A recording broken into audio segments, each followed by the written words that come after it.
kita orang Lam Holot itu punya Amar Rabulane yang ada di atas ya, di langit, dan Ibu Inatana Ekan ya, yang aktual ibu kandung kita ya, ibu kandung kosmis yang sebenarnya dia mempersatukan. Kan kalau orang mau tumbuh itu tumbuh ke atas tapi juga harus mengakar ke dalam. Dia akan panjang nafasnya kalau juga akar ke dalamnya itu juga kuat. Saya itu tidak percaya sama yang instan, dan saya juga tidak tertarik sama segala sesuatu yang sifatnya cepat, kayak cepat, terkenal cepat gitu. Jangan jadi produk instan gitu ya. Gitu. Atau begitu.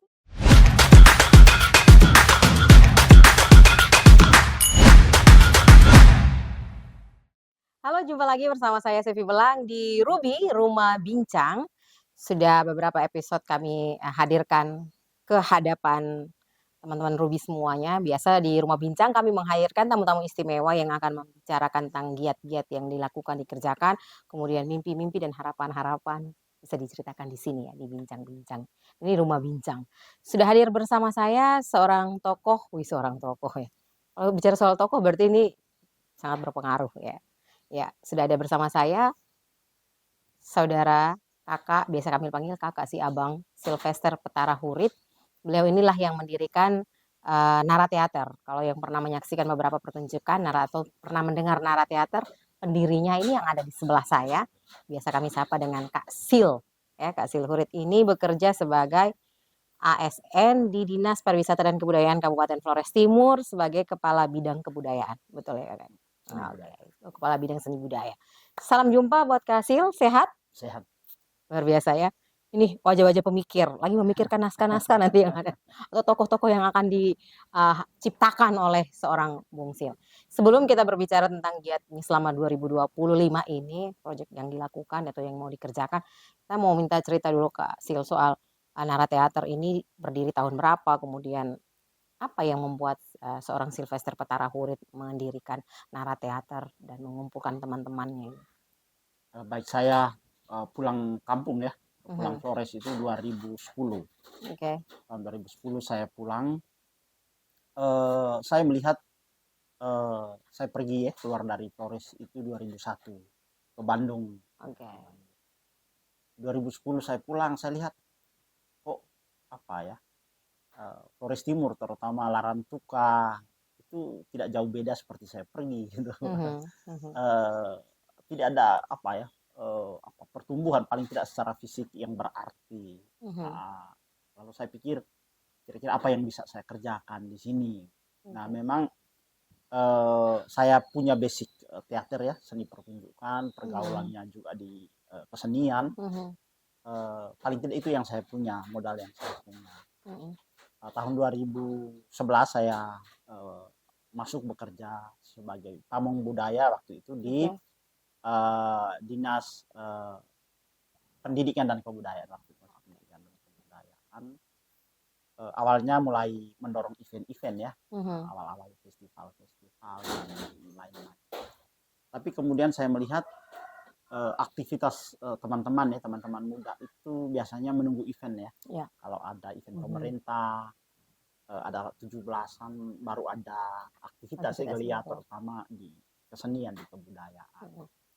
Lalu saya coba melihat itu ya, dan menghimpun teman-teman, coba kita buat sesuatu dan kita paling tidak bisa berbagi dan tumbuh sama-sama. Lalu saya juga melihat bahwa komunitas itu tidak tumbuh ideal ya di Flores Timur. Bahkan bikin kelompok kemudian pecah, cenderung begitu. Tapi saya lihat memang segala sesuatu itu pemerintah sentris ya. Pemerintah yang bikin, baru ada geliat dan lain-lain. Karena itu pada akhirnya saya melihat teman-teman ini perlu diwadahi ya, dikumpulkan. Lalu saya mengajak mereka bergabung dalam kelompok yang namanya Nara Teater ini kemudian. Itu lalu sebenarnya juga ingin mendorong mereka juga masing-masing memiliki giat ya, baik di sekolahnya, baik di kelompoknya, baik di lingkungannya, supaya karena saya awalnya tidak berpikir untuk membangun komunitas atau kelompok, karena saya sebenarnya orangnya lebih konsen menulis dan mengkaji gitu. Tapi karena saya lihat teman-teman ini perlu juga punya ruang ya, untuk bertemu, berkumpul, berdiskusi, saling bagi pengetahuan, saling mendukung untuk bikin kegiatan dan lain-lain. Maka 2016 itu saya mulai mengarahkan ke kelompok ya. Lalu 2017 itu kami juga nekat waktu itu ada 7 orang pergi ke Cirebon itu selama 10 hari mengikuti festival teater Cirebon waktu itu di sana. Itu selama 10 hari itu mereka mengikuti workshop juga di sana. Jadi itu pengalaman yang saya mau berikan bahwa ternyata juga kita perlu melihat banyak dinamika di luar, ya, perkembangan di luar, pertumbuhan di luar yang bisa jadi referensi kita. Nah, kemudian 2018 kami juga pergi ke Pekan Teater Nasional, ya, pertunjukan waktu itu Pekan Teater Nasional. Lalu kemudian seterusnya ada sejumlah keikutsertaan dan lain-lain yang teman-teman ini ya ikut di sana. Sebenarnya saya mau mengatakan bahwa dengan kelompok ini kita bisa saling bantu, saling support, memperkaya pengetahuan kita, jejaring kita, pergaulan kita, supaya kita bisa bertumbuh bersama dalam pemikiran, dalam pengalaman, dan juga berjejaring. Nah, jadi akhirnya lah hari ini teman-teman sudah mulai mengenal Nara Teater ya. Tapi awalnya juga Nara Teater ini modal nekat ya. Saya membagi pikiran, waktu, tenaga, dan biaya ya, sedikit penghasilan untuk mensupport ya dan menghidupkan kelompok ini awal-awal. Tapi juga karena memang terbatas, saya mengajak teman-teman juga belajar berbagi, belajar memberi, belajar bersolider dalam wadah kecil, dalam media yang namanya seni pertunjukan. Jadi ini menjadi wahana untuk belajar, juga berbagi, berkorban dan berkomitmen. Saya kira itu yang kemudian dia tumbuh sampai hari ini. Di Nara itu saya selalu ngomong, di Nara itu tidak ada uang. Di Nara itu kita menghabiskan uang. Yang ada adalah kita bangun solidaritas, tumbuh dalam keterbatasan, dan bagaimana kita bisa bicara dari keterbatasan dengan memanfaatkan apa yang kita miliki, modalitas yang kita miliki, dan dengan ini setidaknya ini menjadi satu bentuk perwujudan dari bagaimana kita menjadi manusia lama holot yang selalu bisa berbagi, selalu bisa lekat ya, memberi diri untuk lebur tanah. Saya kira filosofinya ada di sana.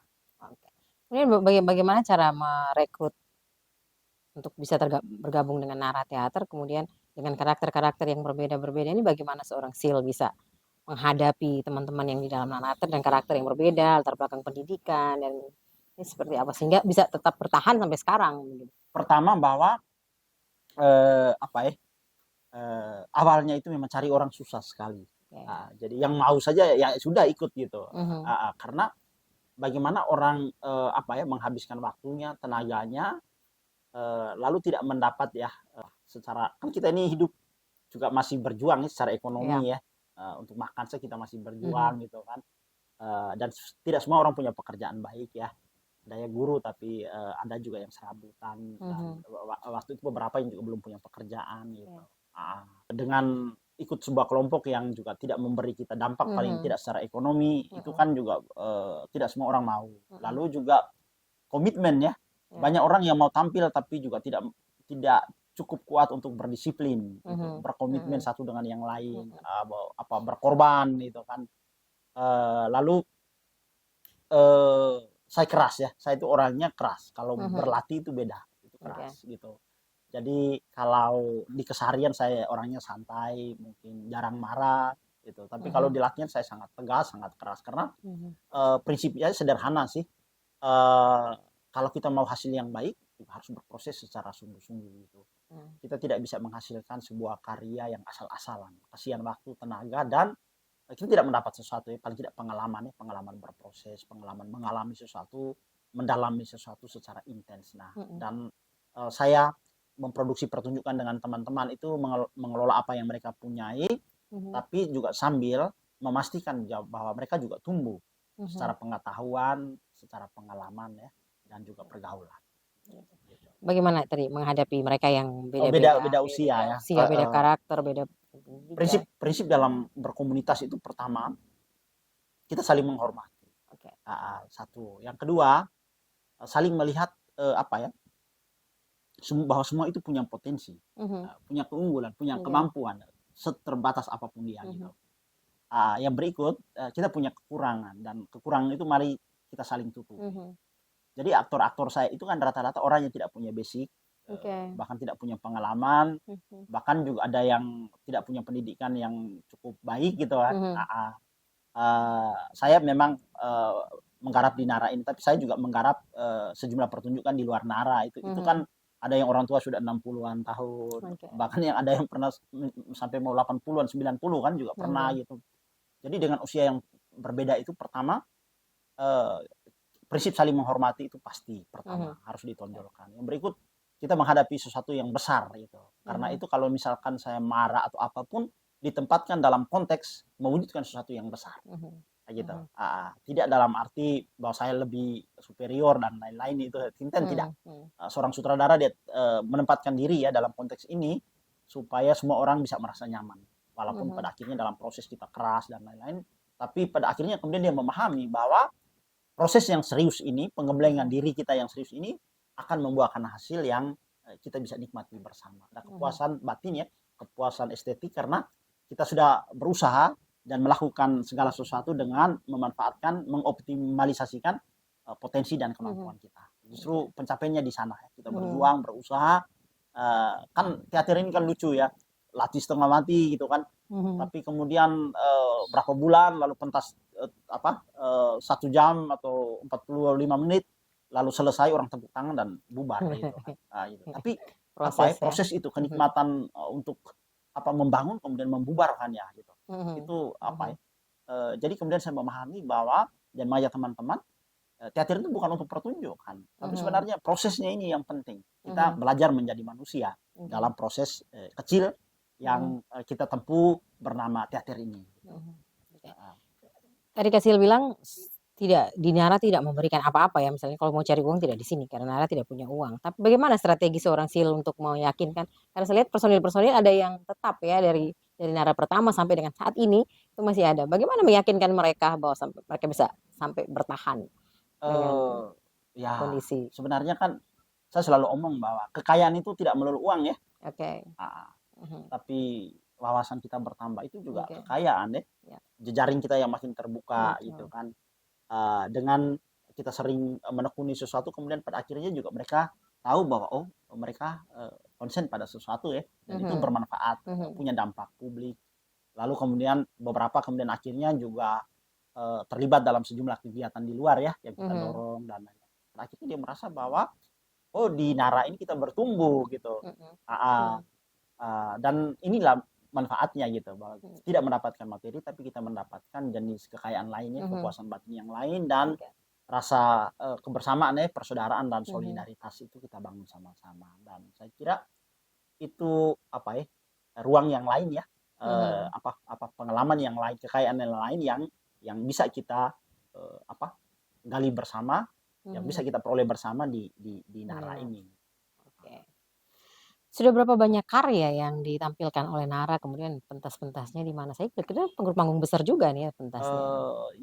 Saya memang tidak menghitung persis ya, karena juga sejumlah karya itu kan kolaborasi. Misalnya pernah Tono Ujo dengan Fanfare, pernah juga misalkan dengan Ikatan Guru Indonesia IGI ya, pentas di Jakarta pada peringatan Hari Guru itu juga gitu. Lalu beberapa karya Nara yang sifatnya pesanan, main di ruang-ruang publik ya, di Taman Kota. Juga pernah ikut Festival Teater Tubuh Nusantara, Pekan Teater Nasional di Jakarta, kemudian Pekan Kebudayaan kemarin juga di Jakarta, dan ada sejumlah kegiatan yang pentas keliling ya, maupun pentas-pentas kecil ya, yang kita produksi bersama dengan teman-teman. Memang Nara itu tidak mengejar produktivitas jumlah ya, tapi juga kita menghitung banyak hal, kesibukan teman-teman. Lalu ada banyak jeda yang kita berikan untuk anggota untuk memproduksi karya di kelompoknya, di komunitasnya. Jadi sistemnya kita jeda supaya teman-teman Bisa bisa berkarya. berkarya gitu. Atau kita bisa jeda dulu untuk membantu teman-teman ini proses di mana, proses di mana bikin kegiatan di mana, event di mana gitu. Lalu biasanya waktu ada keinginan untuk memproduksi karya, saya biasa memberitahu mereka, tolong dari 6 bulan ke depan atau 3 bulan ke depan atau 2 bulan ke depan ini, 1 bulan ke depan ini kita rencana produksi. Jadi kosongkan Jadi aktivitas. kalau bisa kosongkan supaya kita bisa sama-sama kembali. Jadi sistemnya kita berkumpul, belajar, kemudian kita memberi ruang jeda, lalu memberi teman-teman berproses, kembali lagi kita bisa ngobrol, bisa produksi, saling tahu lah. Paling tidak secara informasi kita saling memberi informasi gitu. Berarti baru-baru ini di akhir tahun garap Herman Yohanes. Ya, Oke. Itu bagaimana ceritanya sampai bisa ada Herman Yohanes pentasnya 2 malam ya? Nah, itu pesanan juga. Jadi itu sejumlah kelompok teater di Indonesia dikurasi ya. Dikurasi, bikin proposal konsep karya, menggarap pahlawan nasional. Nah, waktu itu saya mengusulkan bagaimana kami mengusulkan Herman Fernandes yang lagi proses dari Flores Timur ya, yang lagi proses menuju pahlawan nasional, tapi tidak bisa, ini memang nomenklaturnya untuk pahlawan nasional, memperkenalkan pahlawan nasional ke masyarakat ya, terutama generasi muda. Dan itu garapan kemarin itu singkat sekali, waktunya 1 bulan, lalu 1 bulan itu sudah termasuk riset dan lain-lain. Jadi kami murni itu berproses 1 minggu lebih. Jadi 1 minggu lebih itu saya melatih, memaksa mereka untuk menghafal dan mengkondisikan bagaimana supaya dalam waktu yang sesingkat mungkin ini kita bisa memproduksi sebuah karya yang paling tidak bisa dinikmati oleh publik gitu. Dan itu syukur bisa diwujudkan gitu. Akhirnya berhasil tampil ya. 1 minggu itu ya. Menghafal naskah ya, menghafal dialog-dialognya. Terus di tahun 2025 ini sudah ada persiapan garap mengenai pertunjukan Ibu Tanah. Ini sebenarnya bagaimana sampai bisa ada Ibu Tanah, kemudian bagaimana persiapan proses, kemudian kapan dia perform atau pentasnya pertunjukan ini? Beberapa tahun yang lalu itu saya bersama teman-teman Nara terutama dan beberapa kawan di Flores Timur, waktu itu ada juga Romo Ino, kami menggarap Tanah Tani ya. Tanah Tani itu tanah yang menangis ya gitu. Tapi garapan waktu itu proyek Virgin ya dengan teater Gerasi. Tapi kemudian dalam perjalanan lagi saya melihat kita belakangan ini ada banyak kasus ya, yang pertama konflik ya, kekerasan, walau ada yang sudah muncul ke permukaan, ada yang sudah sampai konflik ya, menelan korban, ada yang juga masih berupa riak-riak, ada yang masih seperti api dalam sekam. Itu lebih banyak dipicu karena persoalan tanah. Padahalnya kita orang Lamholot itu punya Amar Rabulane yang ada di atas ya, di langit, dan Ibu Ina Tanah Ekan ya.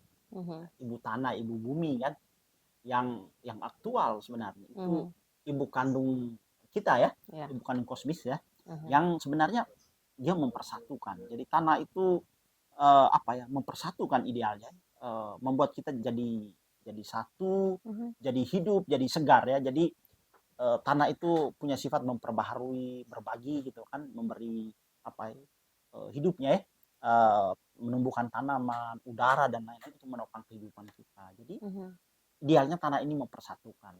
Itu gagasan pertama. Tapi kemudian saya membaca lagi juga sejumlah asal usul orang Lamaholot ya. Lalu bagaimana konstruksi narasi Pajidemon ya, yang kemudian dimanfaatkan oleh kolonial ya untuk adu domba kan sebenarnya gitu. Itu untuk menciptakan konflik horizontal supaya kita tidak berontak ke atas ya, kepada penguasa dan lain-lain. Jadi sebenarnya itu menjejak sebenarnya. Penjajah itu sudah pergi, tapi jejak-jejak kolonialnya itu ya, yang memecah belah, apalagi dengan kultur politik hari ini ya, yang cenderung membuat fragmentasi ya, pemecahan di masyarakat dan lain-lain tuh, kelompok-kelompok ya, partai dan sebagainya. Jadi sebenarnya Ibu Tanah ini teks perlawanan untuk kita menjadi satu. Kita hidup di tanah Lamaholot ya, di bumi Lamaholot, di laut Lamaholot, mari kita jadi satu. Dan yang berikut, perantau kita begitu tinggi, dan perantau itu kan meninggalkan juga berbagai permasalahan, permasalahan sosial, rumah tangga, kekerasan, perceraian dan segala macam ya. Padahalnya ada orang dari luar ya, dari Jawa, Padang, Makassar dan Bugis dan Timur dan lain itu datang merantau di tanah kita. Justru kita yang punya tanah keluar, bahkan juga cenderung jadi jual tanah itu menjadi begitu berani kan hari ini. Orang bisa jual tanah hanya untuk beli motor gitu kan, atau orang bisa jual tanah hanya untuk bikin pesta gitu kan. Itu kan bagi saya padahalnya ini apa ya? Ini warisan kita, aset kita yang harus kita jaga, kita rawat sebaik-baiknya. Tidak harus jadi petani dan lain-lain, tapi ini harus kita jaga, dan kita mesti juga memiliki relasi batin ya, emosional, fisik dengan tanah kita. Itu memungkinkan kita lebih sehat, memiliki cara berpikir yang lebih utuh, paradigma hidup yang lebih lebih sehat, lebih optimistik, dan membuat kita menjadi manusia yang tidak terpisah dari konteks ruang dan waktu kita, konteks alam kita. Kita menjadi satu semua, dan itu membuat kita lebih bersyukur ya, memiliki makna hidup di tengah dunia yang menawarkan tadi konsumerisme, menawarkan banyak hal yang membuat kita begitu konsen dengan hal-hal di luar diri kita. Lalu kita lupa juga ya melihat seperti apa ruang batin kita, ruang kesadaran kita, ruang emosi kita, di mana kita menjadi manusia karena bersatu tadi ya, dengan leluhur, dengan tanah kita, dengan semesta kita, dan dengan demikian juga dalam konteks hidup beragama kita dekat dengan Sang Pencipta. Saya kira itulah makna menjadi manusia. Jadi dengan garapan ini saya pikir kami akan berproses rencana pentas bulan 6-7 di Flores Timur Daratan, Solor, Adonara dan Lembata. Tapi sebagai sebuah proses belajar, saya berharap proyek ini terjadi selama beberapa tahun. Wujudnya bisa jadi pentas pertunjukan, atau juga pengarsipan, atau juga pengetahuan, penggalian pengetahuan bersama yang berhubungan atau berkait dengan tanah, dengan alamnya, dengan ekologi. Kita idealnya lebih memelihara alam kita, tanah kita yang yang panas ya, alam kita yang panas. Bagaimana kita juga merawat pohon, memikirkan mata air dan keberlangsungan ya, seluruh ekosistem kehidupan bagi kita yang berada atau mendiami bumi Lamholot ini. Itu bentuk perlawanan, saya kira, perlawanan, dan bagaimana kita berjuang ya untuk tetap hidup menjadi manusia dan tinggal sedekat-dekatnya dengan realitas kita, dengan konteks ruang dan waktu. Jadi semuanya dikemas di dalam pertunjukan Ibu ya, Tanah tapi itu. Pertunjukan ini dimulai dengan riset ya. Nanti saya juga akan menugaskan para aktor saya belajar pada petani, belajar pada pedagang, belajar pada pelaut ya, lalu pengalaman-pengalaman kita bisa telusuri ya melalui teks-teks, syair-syair, mantra-mantra, sehimpun pengalaman ini ya, belajar tentang kemurahan alam, dan itu kita akan kumpulkan sebagai pengalaman bersama, kita akan dalami, kita akan diskusi, kita cari bentuk, kita akan juga latihnya, saya rencana juga akan latih di pantai, kemudian di bukit, di gunung gitu, sebagai sebuah pengalaman ya, pengalaman perjalanan, pengalaman tubuh, pengalaman pikiran, pengalaman kesadaran, sehingga pertunjukan ini bukan bukan sekedar kita berakting, tapi sebenarnya kita berbagi. Kita membagikan pengalaman kita bersentuhan, bersinggungan dengan tanah, bersinggungan dengan alam lingkungan dan orang-orang yang selama ini berjuang dan percaya pada kemurahan tanah, kemurahan semesta. Karena saya melihat memang alam kita keras, tapi kita dari generasi ke generasi leluhur kita hidup dari tanah ini. Bahkan juga kita ini disekolahkan juga dari tanah ini. Dan ini kemurahan tanah ini yang kita lupa hari ini, kita tidak percaya. Sebegitu gampangnya pergi merantau gitu kan. Padahal di sana juga kita kerja garap tanah gitu. Lalu ya sekian waktu kita pulang ya tanah kita sudah dijual oleh misalkan tetangga kita atau keluarga kita yang lain gitu kan. Menimbulkan konflik lagi ya, menimbulkan persoalan lagi gitu. Dan ini yang yang setidaknya jadi bahan bacaan kita juga belajar gitu. Rencana dalam pertunjukan ini nanti ada berapa banyak pemeran atau aktor aktris yang bakal berperan? Sudah adakah gambaran? Ya, sejauh ini sesuai kebutuhannya pertunjukan, tapi paling tidak belasan itu sudah pasti ya. Bisa nambah lagi juga tergantung perkembangan dan kebutuhan. Oke. Gitu. Titik-titik tempat pertunjukan di Solor, Lembata, Adonara apa juga sudah mulai diwacanakan untuk Nanti ya? kami akan juga survei Oke. melihat juga kebutuhan. Mhm. Barangkali misalkan wilayah ini potensi konfliknya tinggi, Mhm. atau misalkan Mhm. ini perantaunya banyak, Mhm. atau ini Mhm. tanahnya keras sekali tapi orang bisa hidup di sana gitu. Mhm. Kehadiran kita juga bisa membuat bahwa oh ternyata sekeras-kerasnya tanah kita tapi dia berarti gitu kan.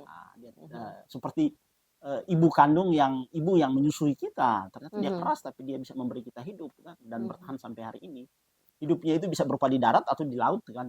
Dia Mhm. memberi sejumlah alternatif kan, karena juga laut itu kan juga sebenarnya juga apa ya, tetap tetap bagian dari apa ya, tanah kan, Iya, tanah air kan iya, gitu, betul. tanah dua-duanya ya. Berarti ini karya Ibu Tana ini murni karya pertunjukan yang disiapkan oleh Nara atau memang ada support atau dukungannya? Kemarin ya Mhm. kebetulan kami melamar apa, Indonesiana, dana Oke. Indonesiana, dan Mhm. apa ya, saya sudah berpikir bahwa apa ya, ya ini proposal yang kami bikin pertama sebenarnya. Mhm. Jadi saya pikir juga mungkin juga tidak lolos gitu. Mhm. Tapi setelah pengumuman, begitu batas waktu terakhir memasukkan berkas-berkas, kami Mhm. malah tidak apa mengecek email, tidak mengajukan lamaran, malah Mhm. di WA gitu. Oke. Oh gitu, proposal kalian diterima, itu silakan melengkapi berkas-berkas. Oke. Akhirnya saya minta anggota coba urus berkas, coba lengkapi. Mhm. Dan syukur ya mereka mensupport ya Mhm. pertunjukan ini. Jadi tadi ya, Mhm. uh, ini juga karena saya pikir memang kita melamar Indonesiana, tapi juga perjalanan Nara ya Oke. selama ini. Mhm. Ya, saya percaya itu. Saya pada akhirnya juga percaya pada ibu tanah ya, pada proses gitu kan. Mhm. Jadi ketika kita mengerjakan segala sesuatu melewati Mhm. proses-proses yang panjang, belajar pada filosofi petani kita, mereka Mhm. kan harus juga membersihkan lahan, menanam, Mhm. atau merawat sampai dia tumbuh dan berbuah. Mhm. Proses hidup juga begitu, juga proses kelompok juga dihayati begitu. Jadi saya suka proses ya, percaya proses, tidak percaya Mhm. sesuatu yang instan gitu. Instan. Nah, jadi karena begitu kita mau cepat, tapi fondasi kita tidak kuat, Mhm. itu juga uh, akan juga cepat patah juga gitu. Mhm. Gitu. Maka fondasi kesadaran, fondasi solidaritas, Mhm. fondasi pengetahuan, pengalaman ini uh, harus dibangun. Gitu. Pada akhirnya sampai misalnya kita bisa dapat apresiasi, Mhm. dapat dukungan, Mhm. itulah menggarap pertunjukan-pertunjukan Ini buah dari ini. ketekunan ya. Ya, Buah itu dari ketekunan. Ya, bertahun-tahun gitu kan. Jadi saya itu tuh akhirnya memutuskan memilih kuliah di Mhm. teater gitu. Saya kuliah Oke. tahun 2004. Oke. Jadi sebenarnya minat saya teater sudah 1 2 tahun sebelumnya. Mhm. Jadi sebenarnya saya sudah 20-an tahun ada Dunia di dunia ini, iya, dan saya oke. Jatuh bangun makan jatuh garam. bangun hidup di situ, dan apa melewati pahit manisnya Mhm. gitu kan. Jadi di tahun yang ke-20-an inilah saya kira walaupun apa ya belum berdampak juga ya terhadap Mhm. tadilah ya Mhm. gitu, tapi saya percaya bahwa saya menyukai ini, dunia ini, dan saya bisa berbagi lewat dunia ini, Mhm. dan saya bisa mendapatkan teman, kegembiraan Mhm. ya bersama dengan dunia kecil yang kita bangun, yang namanya teater ini. Oke. Selain menjadi, sutradara, penulis naskah, pendiri Nara, aktif menulis juga beliau ini ternyata. Banyak tulisannya yang diterbitkan di Kompas ya. Nah itu Ya saya kalau misalkan dulu itu saya menulis pertunjukan deh, mhm. rajin menulis Mhm. apa ulasan, resensi atau kritik pertunjukan. Oke. Lalu juga menulis esai gitu kan, Mhm. esai-esai dulu di awal-awal juga sempat beberapa esai saya juga dipublikasikan di Kompas. Mhm. 1 2 tulisan terkait pertunjukan juga sempat dimuat juga di sana. Lalu jeda cukup lama gitu. Mhm. Lalu saya menulis cerpen tahun 2020 itu, menulis Mhm. cerpen. Cerpen saya di Kompas yang tayang pertama itu masuk cerpen pilihan Kompas tahun itu. Oke. Lalu selama 4 tahun berturut-turut ini masuk dalam 4 tahun berturut itu cerpen saya masuk dalam cerpen buku kumpulan Kumpulan cerpen cerpen. pilihan Kompas, dapat Mhm. nominasi anugerah cerpen terbaik Kompas, tapi Oke. belum jadi yang terbaik. Semoga 1 2 tahun ke depan dia bisa jadi ya itu belajar. Tapi saya itu orangnya tidak terlalu berharap begitu. Saya menikmati proses. Dengan menulis saya belajar ya. Belajar menggali persoalan, mengenal realitas-realitas sosial, politik, sejarah dan ekonomi, realitas kemanusiaan yang ada di sekitar kita. Dengan menulis juga saya bisa membocorkan ya realitas minor. Itu juga corong kritisisme saya ya terhadap realitas. Tapi juga itu perjuangan hati nurani ya. Dan terutama saya belajar ya. Belajar melalui pertunjukan, belajar melalui tulisan, dan dengan belajar itu saya bertumbuh dan berbagi gitu. Bahwa memang saya seorang ASN itu identitas formal, tapi saya juga harus punya identitas yang lebih substansial, identitas personal, di mana saya membangun peta jalan saya membangun biografi diri saya melalui apa yang saya kerjakan gitu. Dan itu juga bagian dari bagaimana kita bertumbuh terus sehat ya saya kira. Dengan itu kita menjadi lebih sehat saya kira. Itu cara-cara merawat diri sebenarnya. Tidak soal apa yang dipakai gitu. Merawat diri, merawat kewarasan dan merawat hati nurani ya. Benar. Kemudian kalau kita melihat bagaimana cara Kasil membagi waktu, ASN iya, Nara iya, sibuk menghadiri undangan untuk menjadi narasumber dan lain-lain. Ini membagi waktunya ini bagaimana ini? Ya memang kadang orang bilang, aduh banyak hal dikerjakan ya gitu. Tapi saya pikir saya malah justru melihat kita punya banyak waktu. Dan kalau banyak waktu itu kita habiskan untuk sesuatu yang tidak produktif, yang sifatnya hanya konsumtif, kan sayang. Padahal saya sendiri merasa minder bahwa saya memiliki banyak keterbatasan. Saya harus banyak belajar supaya dengan belajar itu kita bisa melihat lebih, merasa lebih, bahkan memiliki lebih ya, tidak dalam arti materi. Karena dengan memiliki sesuatu itulah kita bisa berbagi ya, bisa berbuat sesuatu sambil belajar terus gitu. Jadi hidup itu bertumbuh, bukan sebuah finalitas ya, bukan sesuatu yang segera selesai dengan dapat pekerjaan dan lain-lain. Saya kadang merasa bahwa jabatan, misalkan saya kepala bidang, itu bukan sesuatu yang itu jabatan formal saya kira gitu. Tapi bagaimana dengan saya secara pribadi menyiapkan diri layak untuk jabatan itu atau tidak gitu. Dan bagaimana juga saya bisa secara individu berkontribusi terhadap lingkungan, baik secara pemikiran, baik secara karya, maupun dalam kerja-kerja kecil ya. Di rumah saya menanam jagung, memelihara binatang ternak dan lain-lain. Itu juga bagian dari kita menjadi manusia saya kira gitu. So bicara soal menulis punya keinginan tidak untuk punya novel? Saya sebenarnya karena menulis di waktu-waktu sisa ya, makanya biasanya menulisnya pendek-pendek. Tapi saya sendiri punya mimpi ya untuk juga kedepannya memiliki karya yang lebih panjang seperti novel itu. Karena dengan di sana saya bisa mengeksplorasi pikiran saya itu, gagasan-gagasan saya gitu kan, dengan lebih luas, dengan lebih leluasa. Saya kira itu novel cukup menjanjikan. Apa yang membuat Kasil tekun dengan dunia pertunjukan? Padahal orang bertanya, apa sih sebenarnya dunia pertunjukan? Kenapa memilih pertunjukan? Kemudian bisakah hidup dengan pertunjukan dan lain sebagainya? Ya saya itu pertama saya suka satu ya, suka terhadap pertunjukan. Yang kedua saya melakukan itu dengan suka gitu. Jadi kekayaan kan bukan soal materi melulu, tapi pergaulan, wawasan, pertumbuhan. Ketika saya mendalami sesuatu, saya bisa melihat lebih, merasa lebih ya, menghayati lebih. Itu juga bagian dari kekayaan ya. Dan pertunjukan itu sebenarnya sebuah tontonan yang hidup ya, yang kalau misalkan tadi pelukis menggunakan media kanvas untuk melukis, atau pematung gitu kan, atau misalkan penulis gitu kan, media kata-kata.